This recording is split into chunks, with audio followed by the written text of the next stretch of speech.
दशा यदि प्रोग्रेसिव नहीं है और बहुत खराब दशा प्रारंभ होने वाली है तो इंसान कितना भी अच्छा हो, हम उसको पार्टनरशिप करने के लिए मना कर। देश काल परिस्थिति में कुछ न कुछ बदलना चाहिए। तो इसीलिए यदि हम किसी एक की पत्रिका में यदि ये देख लेते हैं कि बहुत ज्यादा जो है चेंज आ रहा है, बहुत नुकसान होने वाला है, तो हम ऐसे लोगों के साथ पार्टनरशिप के लिए मना। तो इस बात का ध्यान रखेंगे तो result. What is effect of पाप कर्तरी इफ मून इज अशुभ, तो क्या ये पाप कर्तरी बनेगा? अच्छा, इसकी चर्चा तो कई बार क्लास में भी किए हैं। तो मून को इतना अशुभ मत मानिए, लेकिन मून के साथ यदि कोई और अशुभ है तब तो फिर मानना ही पड़ेगा। लेकिन इस सिर्फ चंद्रमा से यदि पाप कर्तरी बन रहा हो, चंद्रमा सूर्य के 72 डिग्री के अंतर्गत हो, तो उतना प्रभाव नहीं मान करके चलना। ठीक है, बाकी पाप कर्तरी बने या शुभ कर्तरी बने, अर्थ ही यही है कि दोनों पड़ोसी आपके प्रभाव को, आपके फल को प्रभावित, अर्थात उस भाव या उस में बैठे ग्रह के फल को प्रभावित करेगा। अब ये इसमें बहुत बड़ा प्रश्न है, सूर्य शनि के लिए एवं शनि सूर्य के लिए, चंद्रमा बुध के लिए तथा बुध चंद्रमा के लिए खराब प्रभाव नहीं देता। तो क्या दशा अंतरदशा में भी यही समझे? नहीं, हमने जिस तरह से पढ़ाया है वहां हम लोगों को किसी के साथ इंटीमेसी रख के नहीं पढ़ना ज्योतिष। हमको पता है कि सूर्य शनि का पुत्र है, और ये भी पता है कि चंद्रमा के पुत्र बुध है, और ये भी हमने कहा है कि बुध यदि लग्नेश हो तो चंद्रमा हमेशा लाभ देने के लिए तैयार है, धन देने के लिए तैयार है, लेकिन बुध ऐसा नहीं करता। और हम तो ये भी बताते हैं कि चंद्रमा में यदि बुध की अंतरदशा हो, वो 3-11 में केंद्र त्रिकोण लाभ स्थान में भी बैठे हों, तो थोड़े सावधान रहने की जरूरत है। लेकिन ऐसा सूर्य शनि में नहीं बताते। सूर्य शनि के लिए सामान्य ग्रहों का जो रिलेशंस होता है उसको जिस तरह से समझते हैं, पंचधा मैत्री से अतिशत्रु हो गया, षडाष्टक हो गया तो रिजल्ट खराब करेगा, और 3-11 में बैठा है और केंद्र त्रिकोण लाभ स्थान में है तो रिजल्ट अच्छा करेगा। और यहाँ फिर अपने गुण स्वरूप और जिस स्थान में मूल त्रिकोण है उसके विशेष प्रभाव को लेकर के ही दशा अंतरदशा में फल करता। चाहे वो, मैंने बुध के लिए अलग से जरूर बोला, क्योंकि बुध रूप से ये दर्शाता है कि हम चंद्रमा को शत्रु मानेंगे ही, जहां ये हटता हो वहां सावधानी होनी चाहिए। बाकी सूर्य शनि में ऐसा हटता नहीं होता।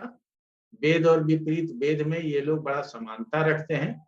अगर मान लीजिए कि पंचमेश छठे में है और कंजंक्शन गुरु के साथ, तो हम उसको कह सकते हैं कि इसका मेडिकल में एडमिशन कराना चाहिए, चिकित्सा के क्षेत्र में इसको जाना चाहिए।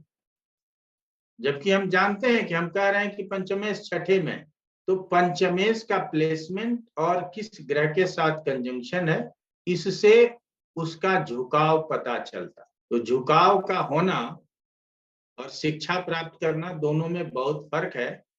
क्यों? हमने आपको कहा है कि हम लोग परंपराओं से चले आ रहे हैं, वो कार्य परंपरा से जातिगत में भेद हो गया, और अब कार्य परंपरा से डॉक्टर का बेटा डॉक्टर, इंजीनियर का इंजीनियर और पॉलिटिशियन का बेटा पॉलिटिशियन बन रहा है। हमारा झुकाव और कार्य दोनों में फर्क होता है। इसीलिए एजुकेशन को भली भांति समझने के लिए दशा का ही प्रयोग करना सबसे ज्यादा उचित। How to see affair and living relationship, लग्न, पंचम, सप्तम और एकादश, इससे समझना है ग्रहों के लिए, पुरुष जाति के लिए शुक्र चंद्र और स्त्री जाति के लिए गुरु मंगल। अब जैसे अफेयर है, यदि लव को अफेयर बोल रहे हैं तो 5वें तक सीमित है, और यदि रिलेशनशिप में है, लिविंग रिलेशनशिप में, वहां अंडरस्टूड है कि वो 7वां आएगा ही आएगा। ऐसे ग्रह जो सप्तम में स्थित हों और हमारा उम्र 18 साल पार कर गया हो, एक उम्र भी तो होना चाहिए, और हमारी शादी नहीं होनी किसी कारणवश, तो ऐसे स्थिति में हम लिविंग रिलेशनशिप में चले जाए। इंडिया में ये कल्चर नहीं है, फिर भी वर्तमान समय में मेट्रोज में ये कल्चर आया है, तो जाते हैं। लेकिन 12th के बाद बच्चे यदि विदेश चले गए हैं तो वहां वो जरूर चले जाते, ये ज्यादा देखा जाता। माँ बाप भी अलाउ कर देते हैं कि थोड़ा खर्चा कम हो जाए। मनसा कुछ और होता है, हमको और आपको खर्चे का हवाला दिया जाता है कि एक साथ रहेंगे तो बजट में हो जाएगा।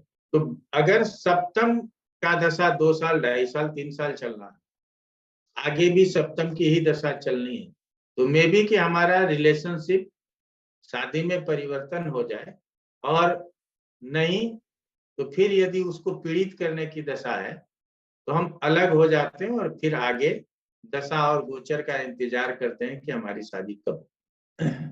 तो लिविंग रिलेशनशिप, या हम शादी कर लिए, कभी छुप के शादी कर लेते हैं लोग, या कभी शादी भी हो जाती है और फिर आगे 2-4 साल बाद डिवोर्स हो जाता है।